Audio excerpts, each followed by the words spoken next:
मालेगाव शहरातील संगमेश्वर भागात मौलाना इसाक चौक कमानी मागील भांडणाच्या वादातून एका तरुणाचा धारदार शस्त्राने वार करून खून करण्याचा प्रकार घडला होता।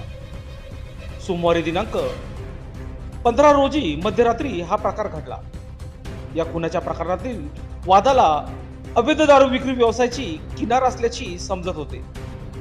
पोलिसांनी खून प्रकरणी मुख्य संशयित असलेल्या 28 वर्षीय तरुणास अवघ्या 3 तासातच अटक केली आहे। सविस्तर वृत्त असे, रफिक अनवर खान राहणार संगमेश्वर हा त्याचे 2 मित्रांसोबत मौलाना इसाक चौक कमानीच्या बाजूला उभा होता। त्याच वेळी तेथे त्याचा मित्र रफिक अमीन शाह उर्फ लंबा रफिक व त्याचा जोडीदार, त्याचे नाव समजू शकले नाही, तेथे दोघे आले। दोघांना मागील भांडणाची कुरापत काढून रफिक खान याचा